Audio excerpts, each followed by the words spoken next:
What's up, freak bitches, wherever you may be, however you may be watching. Thank you for giving us just a couple of minutes of your time and plenty of entertainment news for a change to go off of, including some breaking story. But before I get to that, let me say hello to my co-host tonight, Miss Cora. How are you doing, ma'am?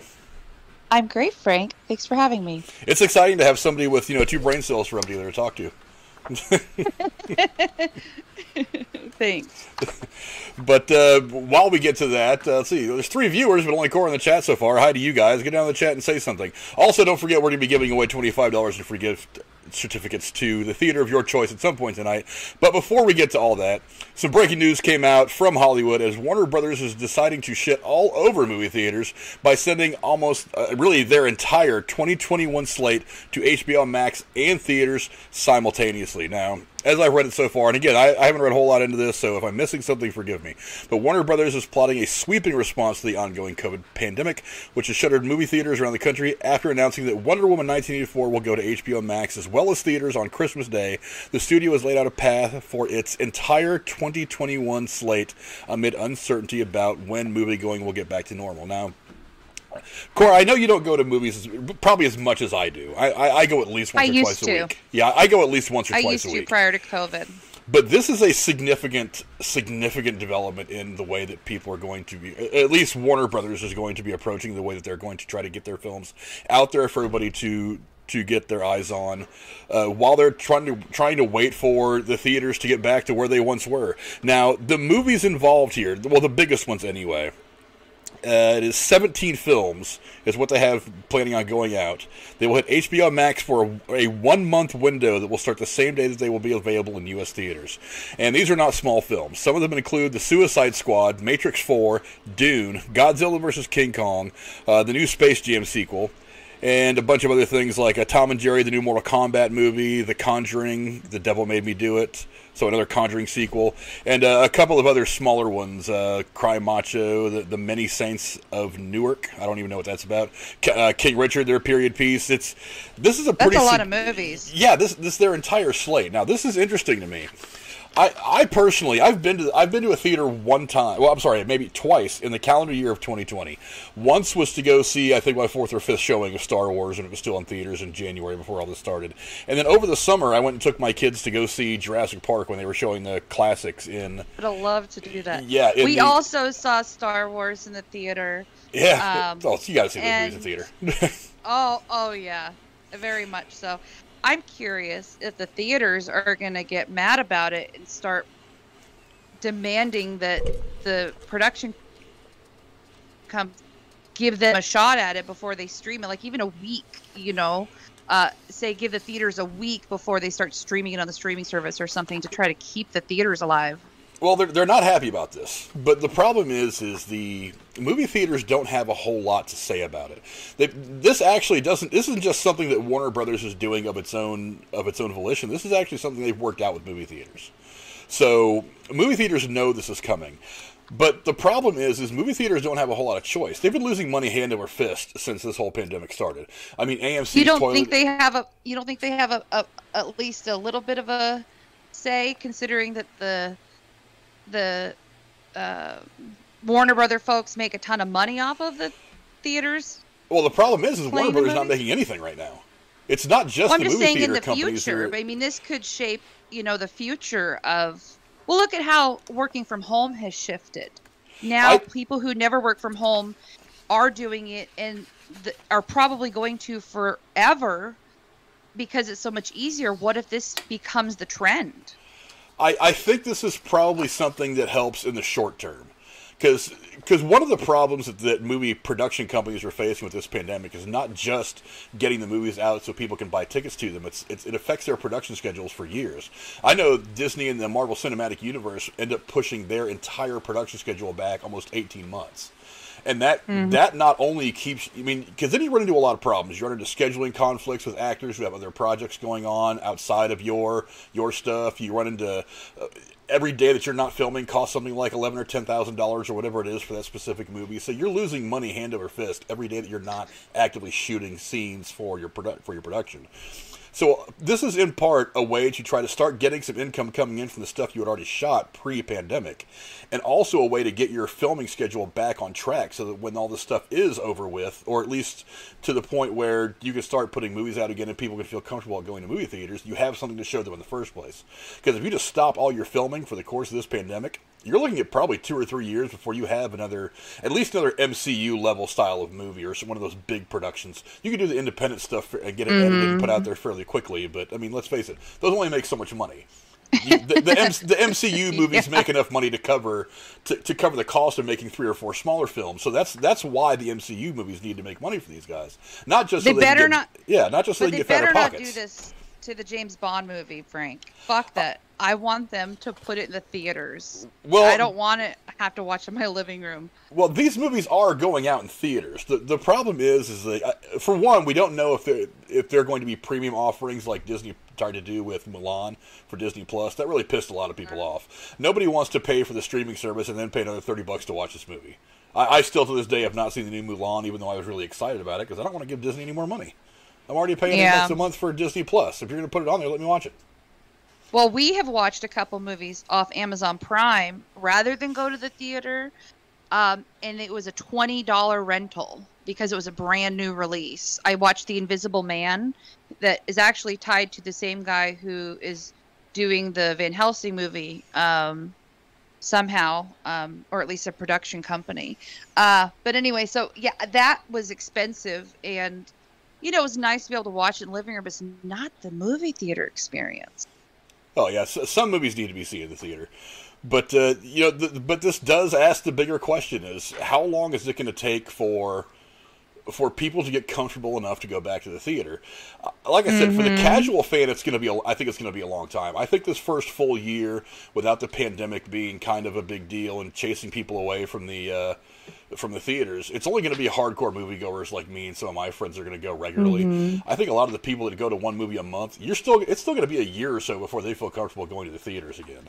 Whether there's a vaccine, whether there's a vaccine that comes out tomorrow, whether this thing disappears tomorrow, it's going to take the majority of people a little while to get comfortable going out and doing things like that in the public. It's kind of like the classification of, do I get on an airplane or not right now? Yeah. To me, I'm in the same. Once I want to get on a plane again, I'll want to go to the theaters again. Let's see. Again, I'm just trying to skim through this and look for some information.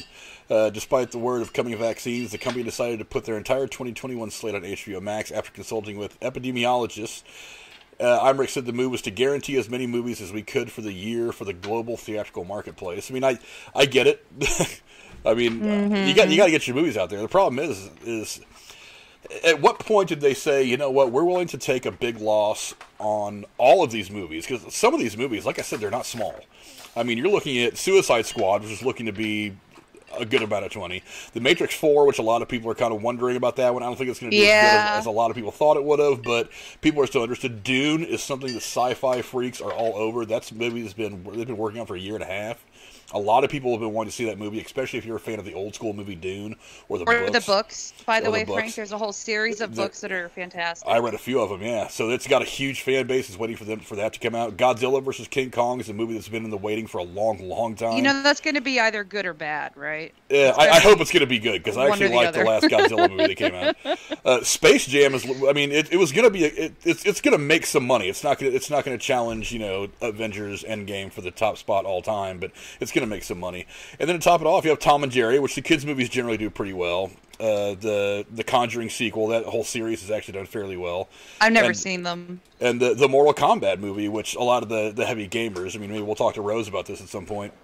That movie was looking to actually do very well. Didn't they make a movie in the 90s? They made 27 movies about the Mortal Kombat, and they went all different directions. But whatever. I thought it was the first was okay. The rest of them got a little. But ridiculous. You really don't think this trend will continue on, like the work from home thing, that they will just keep putting stuff on streaming services rather than the theaters, or in conjunction at the same time? I think in time we will go back to a more regular release and production schedule.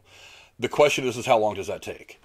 I just am concerned that the tradition of the movie theaters is going to just diminish a lot, and you're going to find a lot of lazy people who never liked going to the theaters that much but want the content quickly when it's released, demanding that it's available.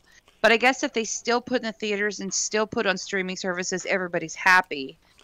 I don't know. I don't think the movie theaters are going away. I mean, because they've said the same thing about drive-ins for a long time, and drive-ins in some way keep finding ways to hold on. As a matter of fact, ironically enough, drive-ins have thrived through the pandemic because you don't have to sit next to somebody. There's 40 minutes from here in the middle of fucking nowhere, and all summer long it was packed. Yeah, every night. And I'm glad to see it because I love the drive-in theater experience. It's fun. That was how I watched movies when I was a kid. But it is. I mean, it's gonna take time. I think the reason you do this is because. Or the reason you don't want this to become the norm is because, like I said, you count on these bigger movies to help you get enough money in the bank to make some of these smaller, more independent films. So that's true. So you want my DCEU or Marvel movie to be successful so that when Cora makes her low-budget movie about the girl fighting cancer and getting a relationship, it sounds mean, but that's really that's the way it goes. So it's like those movies making money helps fund those movies. Do you think the folks who are behind James Bond are happy, or they're going to later regret pushing it back twice? Well, they're not happy, but then again, they didn't have much of a choice because you can't throw the movie in theaters when it's not open. Do you think they're going to get the same amount of money as if they would have streamed it, charged $20 a pop, or waiting until in a whole another year and a half after it was supposed to be released? You know what? It's hard to say. Like I said, because this is all so unprecedented. Because the last time we went through anything like this was 100 years ago, and there weren't really movie theaters 100 years ago. Hey, Gorilla. What's up, Gorilla? But yeah, it's hard to say. Really the trick to all this is that it's all going to be kind of a big experiment. They went ahead and released Tenet in the theaters, even though they knew that movie could have made a big amount of money. It was huge. It's a Christopher Nolan thing. It's got a couple of big name actors in it. And they advertised that on everywhere. When we were watching a wrestling show the week before it came out, it was on the side-by-side almost every wrestling show that week. They really pushed that hard. They did, but they ended up having to release that in theaters because somebody needed to be the sacrificial lamb to see where things were standing. Oh, and don't forget that one movie where Russell Crowe was a bad guy, and he was an aggressive driver, and he hunted down some woman who cut him off. I think that might have been the first one. I think that one was always going to be a little bit independent and maybe wasn't going to draw as big. Okay. But I mean, maybe. I mean, Russell Crowe is certainly a name, but I think the movie itself was probably they weren't expecting that to break any box office records either. Gotcha. But again, I think Tenet went out there and excuse me, and they went ahead and put the movie out thinking, you know what, we have to see what's going to happen if we put one of the big name tentpole movies of a production company out there to see how it reacts against this pandemic. And it didn't do very well. It did good. Believe it or not, it made money. It profited. But the $300 or $400 million that it made compared to the $800 million to $1 billion that they had projected it was going to make is a far cry. And I think that's one of the reasons why they're going to do this. They're trying, or that they don't want this to be the norm, because again, it's nice to have that one movie that makes $1 billion because it gives you a chance to make other smaller movies. And if you start taking huge losses on things like Black Widow, Tenet, all the stuff that DC is getting ready to put out, Wonder Woman, things like that. If you start taking big losses on that severely limits the amount of money you have to spend on all of your projects, not just your next big project. And maybe even TV shows that the same production companies also work on. This may affect television. Well, it's interesting you say that, because Disney has made pretty much a complete shift. They've decided that they're putting all their attention right now on their Disney Plus shows. Oh. They're actually going into production on Black Panther 2 somehow. But I know they have Mandalorian, but I didn't know there was any other exclusive shows that they were producing. They have a bunch of Marvel stuff that's getting ready to come down. They have the oh wow, WandaVision is getting ready to drop. I think they start next month filming the Hawkeye series. They've got the Falcon and Winter Soldier that's going to be dropping sometime in the spring. Now, are these live action or cartoon or live action? These are all live action series. Okay. So they're going to be spending a large portion of their budget on COVID testing, I imagine. Actually, I think I did a video about this, I don't know, probably a month or two ago, that I think mostly was the Guardians of the Galaxy movie, or some movie I looked at. It had added something like $8 to $10 million to their overall budget, just the COVID precautions. A gorilla just said in the chat that he thinks HBO Max is going to limit this to a 1-year deal. Warner Brothers must be dumb. Yeah. It'll be interesting how it plays out. Yeah, but again, what are you going to do? I mean, you've got to get your stuff out there, and you've got to get your production schedule back on track. Especially if you're looking at it and you see the vaccine is hopefully around the corner and is going to be a positive thing. You've got to start getting your production schedule back on track. That's what they're worried about. Now, is HBO going to have to pay a heavy chunk to get the content? Do you think? Well, HBO and Warner Brothers are all owned by the same people. So they don't even have to pay a middleman. They just put it on their own shit and just rake in the money from the subscription increase. Yeah, but the difference is, though, is they're not making as much money. Okay. Because and a lot of people already have it. I mean, I don't know how much HBO Max is because I haven't really looked into it to get it. I may end up getting it eventually. I don't really want to, though. But I mean, if you're looking at something like Disney Plus, it's what, $7.99 a month or $8 a month. I don't know if you have Verizon, but Verizon is giving Disney Plus away like candy for free. I heard that, yeah. I don't have Verizon. But, I mean, but you go on there, and it's like a lot of people already have it, so you're already getting your $8 a month out of them. So if you were to put something like, let's say, Black Widow, like you want to go ahead and just dump it out on streaming to get it out there so people can see it, maybe you'll drive a couple of people to subscribe, but you're talking about everybody in my house paying $8 a month to watch it instead of going and paying $15, $16, $17 each at the theater to go see it one time.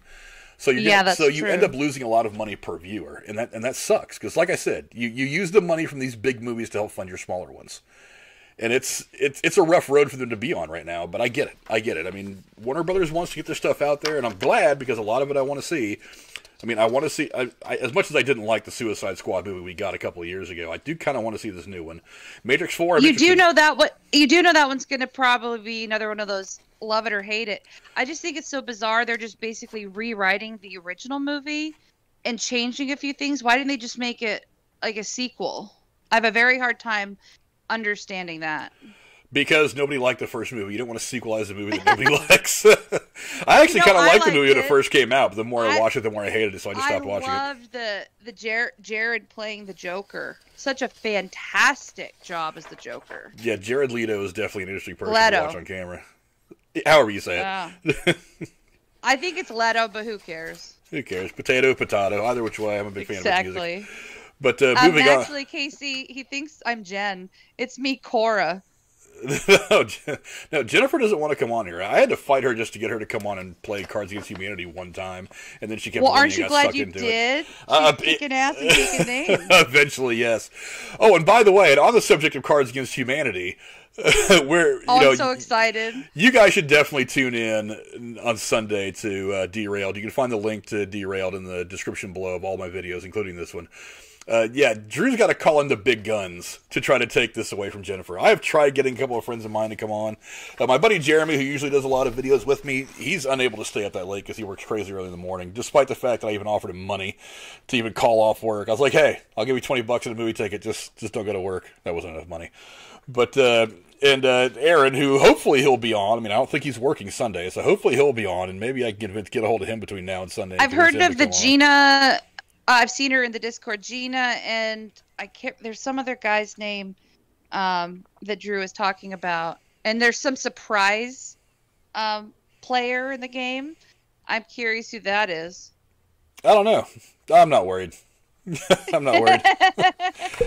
Well, I'm rooting for Jen because I like repeat champions. Well, just in case, though, I can always. Just came into the chat. Yeah, Drew. I ain't worried about Drew. I ain't worried about him. I ain't worried about anybody he's going to bring on.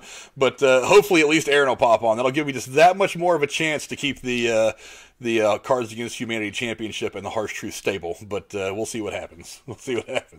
But definitely tune into Derailed on Sunday night at 9 o'clock. You'll be able to see all kinds of cool shit on that show. Looking forward to it. But moving on, I don't know. Have you ever seen the movie Toxic Avenger that came out in the early mid 80s? You know, when I saw the topic, I looked it up. I have to be honest, I've never even heard of it. So I Googled it. I looked up. I watched the scene from the movie where Melvin is dropped or actually thrown through the window and ends up in the vat in the truck. And the thing that I laughed most about was the tutu.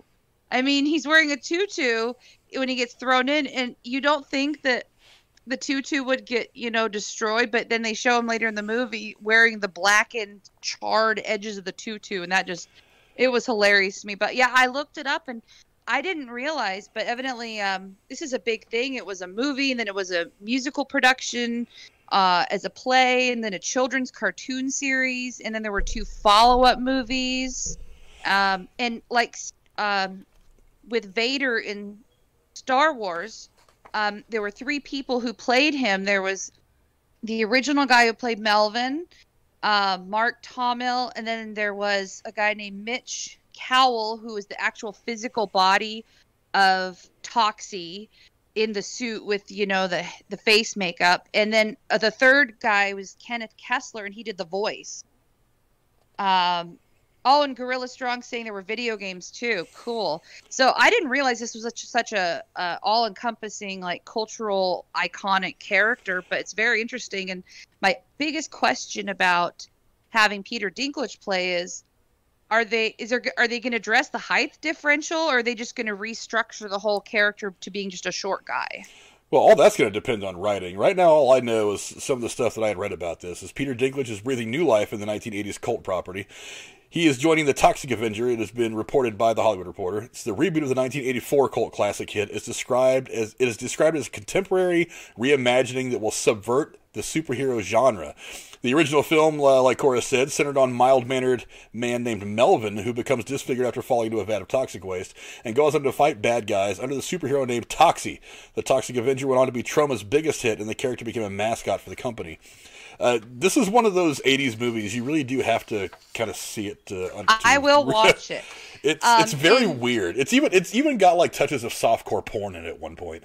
Huh. It was a very unique kind of film. I remember watching it when I was younger and just kind of being like, wow. It sounds like it's a perfect movie to be the subject of an episode of Mystery Science Theater 3000. It may have been at one point. I don't know. I haven't seen every episode. It's entirely possible. But yeah, it's really interesting to me because, look, I don't mind them going back to the well and kind of digging up some of these older properties because sometimes you can use the modern storytelling ways of doing things. You can use modern special effects to make movies that weren't so great back in 1984 to make them really cool adventures to watch on screen now. So I'm okay with them going back if you can build something new and cool with it. Now, the character makeup in the first movie looks exactly like Sloth from the Goonies. I could not shake that. Well, they came out around the same time, so that's not too surprising. Okay. But yeah, but again, you don't go get a guy like Peter Dinklage unless you're taking this movie seriously, which is interesting to me. So I'm wondering, and I've read in a couple of articles, they're kind of going for a, what did it say? The contemporary reimagining that will subvert the superhero genre a la Deadpool. So if they're trying to make this a serious film, but still kind of hold on to that weirdness that the original was in 1984. I'm okay. I'm okay with that. I'm interested to see what they do, especially with somebody like Peter Dinklage. I mean, like I said, you don't cast him if you're going to throw him in there for a cameo. Avengers. But, yeah, I'm interested. It'll be interesting how they maybe use the fact that there were so many adaptations of the character and maybe tie in little Easter eggs of, odes and thank yous to all the people who played it or things like that. Yeah, I'll have to. I remember the first one pretty vividly. I don't remember I think there was 2 movies that came out after that, maybe even 3. I don't remember seeing any of those more than once. They didn't make a very big impression on me. But it's interesting. One of the things that's interesting about this is it's such an off-the-wall character. I mean, it makes sense that Deadpool would be approached a lot differently because he is not the typical superhero. But this guy was bullied too, and so he's very, he wants to help people. Yeah, but at the same time, it's just such a weird character to even try to make a modern angle on. And is it going to be Toxic Waste still? Because one of the reasons why he fell in Toxic Waste, and that was such a big plot point for creating the Toxic Avenger in the original, is because Toxic Waste was a huge story back in the 80s. How do you dispose of stuff, yada, yada, yada. That was a big news story pretty much regularly on the news every night. Is it going to be Toxic Waste? Is it going to be something else? What is going to be the MacGuffin that kind of pushes him into becoming the monster? And is it even going to be Peter Dinklage that plays Melvin, the Melvin character? I mean, because remember, he did play a bad guy in X-Men Days of Future Past. He was the protagonist, so... They could pick a random guy to be... Okay, so he... Oh, I just assumed he would... Okay, I get where you're going. Now, it would be cool to see him play some kind of Melvin character who eventually gets dumped into some toxic stuff and turns into some gigantic monster. From Batman. Yeah. When I read that, I was like, oh, wow, okay. But, I don't know. It's going to be interesting to see what goes on with all that. Mm-hmm. But now to somebody else making a bit of a transformation. For those of you who have not been paying attention to anything in the news, the Umbrella Academy cast, Glad and Moore have voiced their support for Elliot Page. For those of you who don't know who Elliot Page is, don't be surprised. You might know her as Ellen Page. Yes, Ellen Page has decided that she is if I read this right earlier, I don't have it in my article in front of me, but she is a non-binary transvestite. Once you start mixing all these things together, transgender. I'm sorry, I got to mix up transgender. No, I don't mean to insult anybody, but don't worry about it. Non-binary transgender. And well, as I understand it, she's for a number of years been very vocal about being homosexual and tried to fight for respect for people of the LGBTQ community. And so this is just her on her personal journeys, and she's been kind of one of the few people kind of like on their little on a soapbox trying to help bring attention to respect for this or something like that. So I think it brings up more attention in the media because she has been a voice for that community. Well, yeah, you use an interesting word there, soapbox. Here's one of the things that gets me about this. For one, I don't care that okay, this is going to take me a minute to get used to, that Elliot Page wants to be known as a man. That doesn't bother me at all. You do you, Elliot. I wish you nothing but success, because I've liked a lot of movies that Page has been in. It just seems to me like in Hollywood these days, you do this kind of stuff for attention more than you do it because you actually want to change your life or whatever your reasons are. I don't even know. That's one of the things that gets me. Now, look, I don't really care that Ellen Page has become Elliot Page. That's fine. If you want to put on a ghillie suit and stand in your front yard making tree poses and identify as a tree from sunup to sundown, that's fine. You don't negatively impact my life, so I don't care. But like I said, I think this all looks like an attention grab at one point. Because remember when coming out as gay in Hollywood was a big deal and there was news stories everywhere? Oh, I remember being a teenager when Ellen DeGeneres came out. Because she had that show, not her talk show, but the sitcom show. I remember. And she kissed a woman. No. On Roseanne, there was that big thing about the first female kiss there.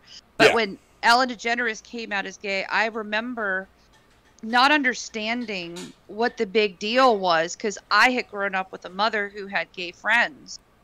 And, this was before social media. You just saw a few blurbs in the newspaper and, on the magazine pages, the grocery store and stuff on the news. There was no YouTube or anything. That was a big deal when she came out. So it's, I agree with you. It's interesting how it seems like big news when in fact it's a very personal decision about their personal life and has nothing to do with the characters they play and go do for their jobs. Yeah, if it's one of the things that gets me though, if it's so personal, why do you make sure you go out in front of the nearest video camera and microphone and make an announcement like this? I hear you, but as someone, I'm not going to get on my soapbox about it, but I'll say this. They made that choice to make it a very public declaration, so they're going to have to realize that what comes with that is, maybe some attention and comments and things that they don't like. And if they want to make it personal and not have that backlash, then keep it personal. Who knows? I don't know. I know people in my personal life who are in the LGBTQ community and they don't make a big deal about it. They don't even put stuff on social media. They just live their life. But maybe because they're the actors like this person here, Elliot, they're trying to make sure that people know who they are so that there's no problem when they're getting hired or considered for roles, or I don't know. But you see, that raises an interesting question, though, is Elliot Page, before making this transition to Elliot, made it very clear that they were seeing other women. Yes. Right? Okay, so now that Jesus Christ, I'm getting confused trying to make sure I get the names right. I'm just going to say it the way I'm going to say it. Just say, I just hope I'm not offending anybody. So if Ellen Page has become Elliot Page, yeah, is Elliot Page now a straight white male? I have trans friends, and everyone describes themselves differently. There are trans people who are still attracted to the people they were in their... the general consensus is you're attracted to who you're attracted to. The difference is what your personal sexuality identity is. So they're very separate things. And for some people, you're attracted to women, but because you're born a woman, so you get the label of lesbian. Well, if you considered yourself transgender and you wish you had been born a man, yeah, I guess you would be considered straight heterosexual, but it's a gray area because, you know, every person has to have their own label for themselves and perspective. And I'm of the mind, you do you, I'll do me. And as long as you're happy, I'm happy for you. So I don't know that there's a standard way of describing it without ruffling feathers. Well, GLAAD seems to have an idea. They also released a set of guidelines to help journalists properly cover Page moving forward. Oh. Other media entities like the Umbrella Academy Twitter page and an official Netflix account who also shared Page's post, adding comments of support. The show suggested that Page, who plays a superhero throughout the series, is a superhero in his own right, which, I mean, whatever. Superhero to a segment. That's fine. I get it. Look, I'm not against transgendered people. I'm not against the LGBT community at all. As long as you are a decent part of society, then by all means, do what you're going to do, as long as you're not killing people. But one of the things that gets me is there's this guy that I quote a lot, a movie pundit that I watch on YouTube a lot named John Campea. He actually put out a video at probably about 9 o'clock California time. I saw it at 1 o'clock in the morning my time. He was actually catching hell because when he did a story, he literally titled his video Ellen Page becomes Elliot Page or something along those lines. Uh-huh. And he was getting shit for dead naming Elliot Page. Well, if it's news that there's a transition happening, how do you label Elliot That's Page exactly is what I person? said. That's exactly what I said. And I thought it was funny because he was on there basically trying to apologize. Well, not so much trying to apologize. He made it very clear that he wasn't. He was just trying to make his reasons known for why he titled his video that. I went on there and commented on his video. I said, you shouldn't be apologizing for shit. You put out a headline that was an explanation of the topic of what you were trying to discuss. It was an informative headline. It did not smash anybody. It did not say in those words, I'm not going to call him Elliot, I'm going to call her Ellen. It did not say anything like that. It was an informative headline. And I felt the only reason he was apologizing was because he exists in the Hollywood realm. He lives in Southern California, of course, and he wants to keep those people happy. So he feels like he needs to put that video out to at least smooth things over. And I would say, fuck that. Don't smooth anything over. You didn't do anything wrong. And that's part of the problem with all this kind of stuff. When a business changes names, a winery, or like when Time Warner merged, there's always the announcement of we were this, then now we are this. It's just a tradition that when you're changing something, you notify people about the change. As nothing now, if somebody, a year or two from now is like, well, that Ellen Page, oh wait, I'm supposed to call him Elliot, haha. That's a little disrespectful, but the initial announcement of the change should have no bearing on a sense of disrespect, in my opinion. Especially if you're trying to report on it as a legitimate kind of journalist. You have to frame your story a bit. And it's not going too far a dead naming to say that Ellen Page is becoming Elliot Page. That's a fact. Or it wants to be identified as Elliot Page. That's a fact. You're just repeating a fact. And you're also repeating the fact that they want you're trying to help push people towards calling someone by a certain name, referring to them as a certain gender. So I don't understand why. Well, the whole pronoun thing is confusing. My best friend is a school teacher, and she is the union rep for the school she works in. So she goes to a lot of these big meetings. And she went to a union meeting, and there were 100 people in the room. It was like a conference type thing. And the first thing they did was, please go around the table, say your name, what school you work at, and what pronoun you want to be referred to as. I spend a lot of time on... boy. And the thing is, there's 100 people in the room. How are you supposed to remember? And she just said, she went with it, but it was very interesting. And I'm wondering, I don't know. I'd be scared in a workplace to say the wrong thing. And what is that going to be? A sexual harassment or ethics violation by calling someone by the wrong pronoun in a workplace setting? I mean, that makes me a little nervous. But I don't know. The pronoun thing I'm iffy on. I get it. And on a personal level, of course, the people in your personal social circle and family, you're going to understand what they want. But so I'm trying to be careful what I say. I'm not going to lie when I refer to other people that I don't know. Like, for example, I was at a business meeting today, and I said, well, instead of saying he, I said, well, the buyer, because I've already got in the back of my head I have to be careful of pronouns. Yeah, that's what I'm saying. It's also difficult to keep straight. And then people get mad at other people when they make honest mistakes and slip. Like if you were to change your name to Paul, and me and you were bullshitting one day, and I just say, "Oh yeah, Cora." Oh, I mean Paul. It's hard to rewire so many years of your brain being trained to call someone a certain name or think of them one way, and then to immediately flip the switch and think, "Okay, I have to think of this person a totally different way now." It's not the easiest thing in the world to just make that switch.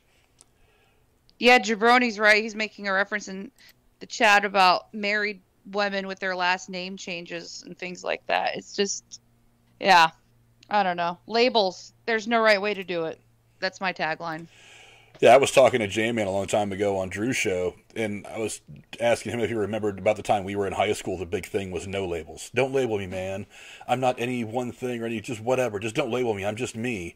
And now all of a sudden people want labels on top of their labels, wrapped in labels with labels stuffed up their asses. It's like the more things you can label yourself with, the cooler you are. And I don't understand how things switch so quickly from one thing to the other. It's mind-boggling. Blame it on the boredom of 2020. People don't know what to do with themselves. Well, boredom, chaos. I know it was long before that. But. I mean, chaos of 2020 with, pandemics and whatnot. Who the hell knows? I grew up in the 80s, and let me tell you, I wish in some ways it could be 1989 again. I liked how simpler life was back then. But I agree. Fuck, we wouldn't be talking on YouTube right now on my iPad, so... We have to use the phone like old people used to. That was before email. I knew somebody in Kansas that had a party line with the farmers down the road up until 2000. Nice. So I was like, holy shit. I didn't think party lines even existed past shit. Like 1998. Yeah, they told me, it was a big deal when we all got our own lines. I'm like, what? I bet you they remember having to write personal ads in the newspaper and shit, too. I remember having to sit down with my grandpa because he would put ads in the paper because he was a member of the Elks Club, and he would be putting stuff in about their events. And he would sit down with those little forms from the newspaper that have little blocks for each letter, and, and I remember sitting down watching him do that, and the rotary phone, and, yeah. Good old days. Well, let me ask a question to the people in the chat real quick now I think about it. I've always had a little bit of a celebrity crush on Ellen Page. Now that Ellen Page is Elliot Page, does that make me gay? I don't know. I would say no. I don't know. Anyway, if you want to see a really good movie with Elliot Page before he became Elliot Page, go watch a movie called Whip It. Have you ever seen that movie? I have not. It was. I'm gonna look it up. It was one of the first movies that Drew Barrymore directed. She stars in it too, and Elliot Page their character gets pulled into like a roller derby team. It's actually a really amusing kind of independent film. Oh, I thought it was really, really fun to watch. But you guys can go check out Elliot Page. Also, they are changing all of Elliot Page's credits across streaming services. So everything like Juno is now going to have starred Elliot Page. Okay. But whatever. I hope Elliot Page nothing but success. I haven't watched Umbrella Academy, even though I've heard a lot of people say that it's actually a really good show. I just haven't gotten around to it. There hasn't been... the marketing stuff hasn't really grabbed me. I'll get to it eventually, but... I don't know. I wish Elliot Page nothing but success, and, whether you're a man, woman, just be happy and keep making good stuff. That's all I want you to do. Exactly. But and I want to hear more about your job, not your personal life decisions. Oh yeah. Really mysterious says Drew's gay. Well, okay, so me thinking that Ellen Page was attractive makes Drew gay. I'm good with that. That works for me. Moving on. You know, everybody in the Star Wars fandom lost somebody who was very, very important to the creation of that entire franchise. As David Prowse, the man behind the Darth Vader mask, has passed away at the age of 85. He was a champion English weightlifter and bodybuilder who supplied his 6'7" frame, but not the voice or the deep breathing, to portray Darth Vader in the original Star Wars trilogy. He passed away early Sunday morning of a short illness. He was 85 years old. And I did not realize the stuff that this guy was involved in until I started doing some of the research. But did you know he also remembered all the dialogue? He did all the dialogue of Darth Vader on set, and his voice was recorded over, and he didn't know it was going to be done until after production. Really? I didn't know that. Or maybe I did and I just forgot about it. I've seen so much stuff from that movie over the years. But he's been in movies like he was in the James Bond spoof Casino Royale in 1967 for Hammer Films. He was also in The Horror of Frankenstein in 1970 and in Frankenstein and the Monster from Hell in 1974, where he played, ironically enough, opposite future Star Wars co-star Peter Cushing. And he tried to get the role of Superman that Christopher Reeves got, but he didn't get it. But he ended became up working Christopher Reeves' trainer. Yeah, he ended up working him out. I was in here too. He helped slender Christopher Reeve bulk up for the role of the Man of Steel in Superman films. Also, one of the things I didn't realize, he's in one of my favorite weird, strange movies that you should always watch if you get a chance. He was in A Clockwork Orange. Have you ever seen this movie? Heard of it, but never seen it. It's a very, very interesting movie. I'll show you the role that he plays. It's actually on the screen now. He was the bodyguard for the old man that Roddy McDowall's character beat him up and killed his wife early in the film, and then ends up getting help from later in the movie. It's a crazy, crazy, crazy film. It's one of those films that the first time I watched it sober, I actually thought there was something wrong with me for liking this movie. But yeah, I mean, this guy, he was so very talented. Born on July 1st, 1935 in England, Bristol, England. He was misdiagnosed with tuberculosis of the knee and forced to wear leg splints for 4 years as a youngster. I don't know how you get tuberculosis in your knee, but that's weird. I always thought that was a respiratory thing. It turned out he actually had osteoarthritis, which just sucks all in and of itself.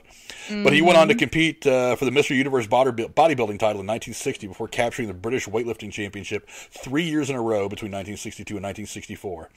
You know who also was a great actor who was also a bodybuilder that nobody realized? Sean Connery. Yeah. I think he left that really early, though. Oh, I know. Because I remember reading about that after he passed away. But another interesting thing is at the age of 50, David Prowse was still able to deadlift 700 pounds. That's crazy. And I know he did something 10 years ago, but looks like for the last 10 years he wasn't active in any acting roles. I know he was going around to a lot of the conventions and stuff like that. But his first forays into acting were gigs on the Beverly Hillbillies, The Saint, and Doctor Who.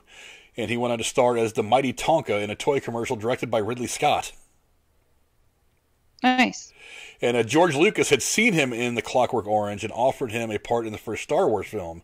So that crazy role in Clockwork Orange actually led to him putting on the suit and being Darth Vader.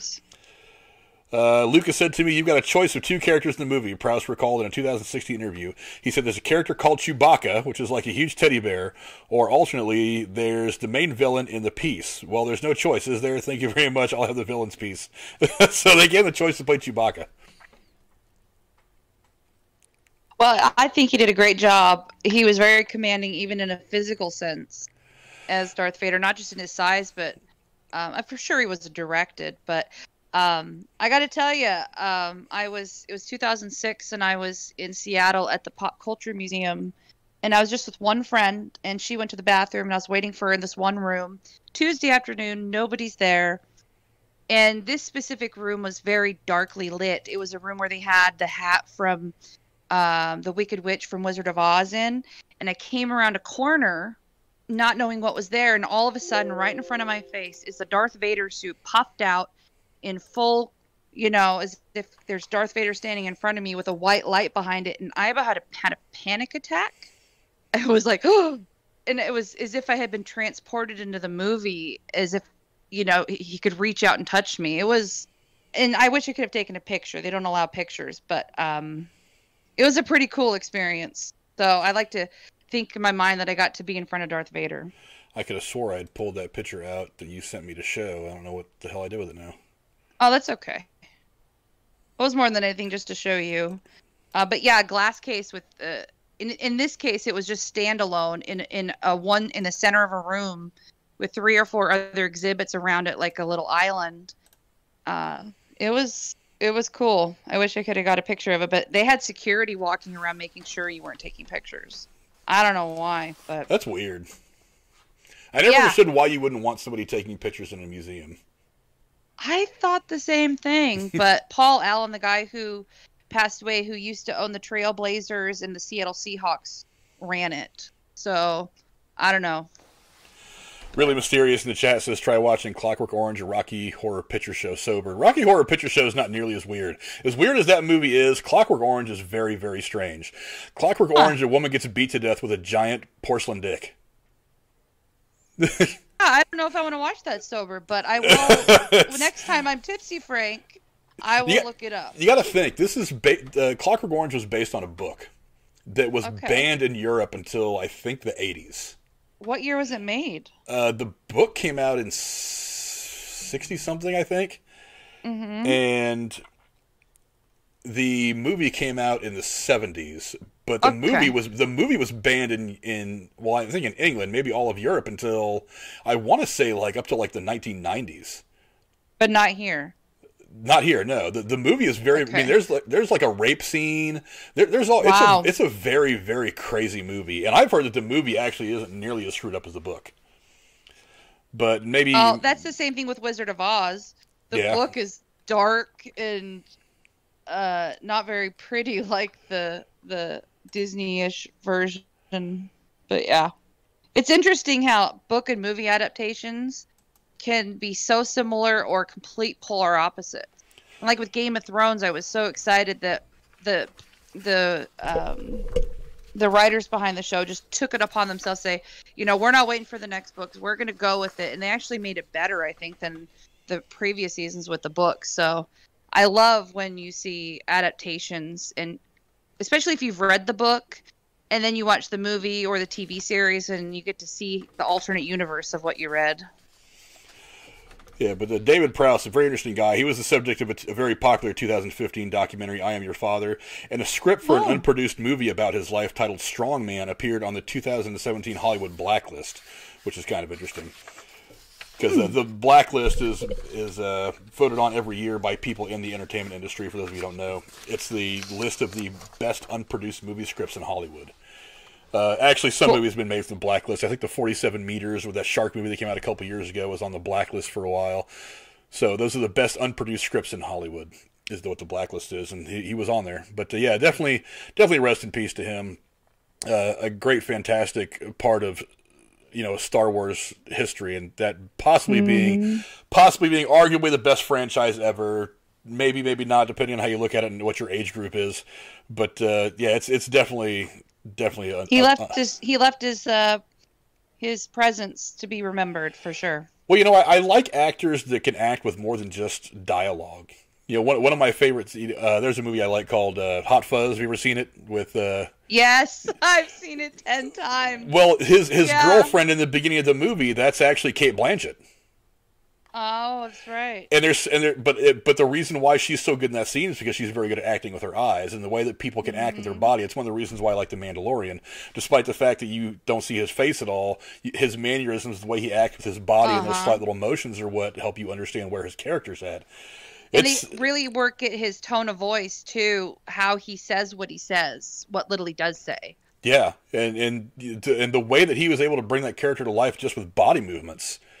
I mean, it's one thing to have James Earl Jones's voice saying, I am your father, and to say all these things through the dialogue, but his movement and everything, it syncs so well with all of that. I don't know if that was an accident or if they had tried to do it like that or what, but it worked out great. And because of it, we've got one of the best franchises in film history. I agree. The other character that comes to mind when I think of one that doesn't say much is, I forget his name, and you think it's, I should, from Game of Thrones, a big protective guy who only says his name over and over again. No, the one that protects the brand, the one who carries Bran around. I did not watch that show at all, really. I know some characters because other people talk about it. All he does is say his name over and over again as the only word he knows. So it's like Groot? And so it's, yeah, something like that. Yeah. Yeah. But yeah, this makes me want to go back and watch Star Wars. I've actually been knocking the notion around about having like a franchise live stream where we just pick a franchise and then go live one day, and then me and a bunch of people just talk about it until we're blue in the face.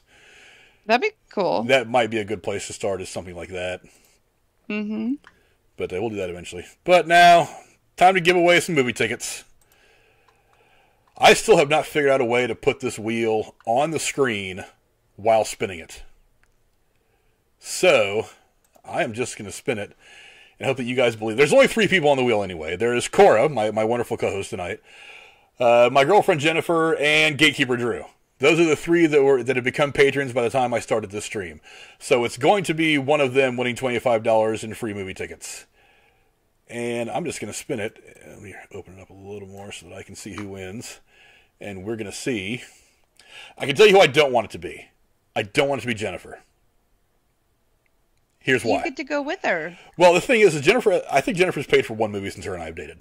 Every time we go to the movies, I pay. So I mean, so whatever. And she doesn't go to the movies nearly as much as I do anyway. And on top of that, if she's only going to get one win this week, I don't want it to be tonight. I want it to be Sunday night in Cards Against Humanity runs your show.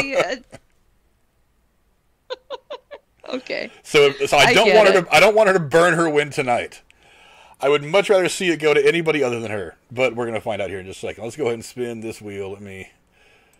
Well, if I win, I'm going to tell you what to do with the tickets. I'm going to forfeit them and say whoever becomes your next patron gets the tickets if I win. Ooh. Let me close this up a bit and move it. So if you want to...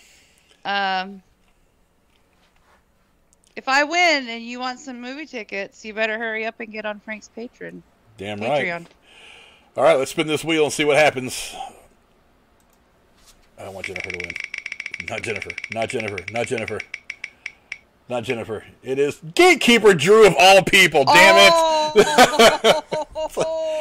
Anybody but Drew. Damn. Oh, wow. But you know what? This is a sign, though, because he's probably going to lose Cards Against Humanity if he wins this. That works for me. So Gatekeeper Drew is the first winner of the $25 in movie theater gift certificate. So, Drew, you're watching. You can... He's in the chat saying, if I win, I want them to go to the next patron. Oh, he liked my idea. So awesome.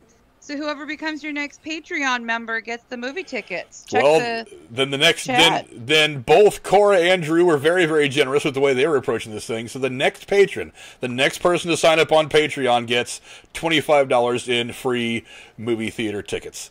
So, and then we'll do it again in 1 month. So you have a chance. The link is in the description below. Go down, get on Patreon. $5 a month. You get a chance to win $25 gift certificates to the theater of your choice, whatever theater you're close to. And if you're smart, if you go to the movies like I do, you can stretch that $25 out to a lot. I usually go because there's a Regal Cinema that's like a 5-minute drive for me. The matinees are so much cheaper. Oh, I can get into the Regal for like $6.50 or $7 any standard showing before noon. So, and if I just want to go see a quick movie real quick, or maybe something I want to go review, I can just dump in there real quick for $6-7, and I can see the movie standard viewing. I don't really do 3D or anything like that. I think it's kind of a waste. I think 3D is a fad that died. It gives me a headache, even with the little glasses. I get the worst migraine. No idea why. Yeah, I just don't. I don't think it's worth paying an extra like $5 or $6 a ticket. Well, I'm gonna give you some applause, Drew, for being such an awesome winner and being so humble. But I think he has a motive in that he just doesn't want to have the win on him to throw off winning on Sunday. He doesn't want any bad juju. He's trying to hold on to it until Sunday. Yeah. Well, anyway, go on. Just go sign up to Patreon. You get guaranteed $25 to your favorite movie theater. And that's what Drew just wrote. Yeah, that is all I've got for tonight. Thank you very much to Cora for coming in and giving me somebody to be a soundboard with, to bounce some ideas back and forth on. Cora, you did fantastic. Thank you very much. And hopefully next week I'll have some more people involved. I'll try to get Aaron to come back on here. I know he's still kind of busy doing some stuff. Jeremy was supposed to be on here tonight, but he had something come up at the last second. Hopefully he'll be free to go do some stuff. We'll have some more good movie talk going on next week. So until then, thank you, Cora. Thank you, everybody in the chat. Let me look at everybody in the chat real quick. We had Really Mysterious. We go back up to the top. Cora, Really Mysterious. Steve Callan was here. Bry Guy was in here. Who else do we get? Gorilla Strong popped in. What's up, Gorilla? We got Casey is Raw. I may go on later tonight and play some Fortnite with Casey is Raw. I'm not 100% sure. Maybe I'll just go on long enough to... You should! I love watching his gaming streams. Maybe I'll go on long enough just so me and Casey can tool around my creative stuff that I've done on Fortnite. And I've never seen Fortnite yet, and I've always wanted to see it. So if you did, that would be awesome. Yeah, Casey, reach out to me. If you want to, we'll go live for a little bit on YouTube. We'll do some Fortnite stuff, and I'll show you around my stuff. But let's see, Bry Guy, Gorilla, Brony was in here for a while. Go watch his show.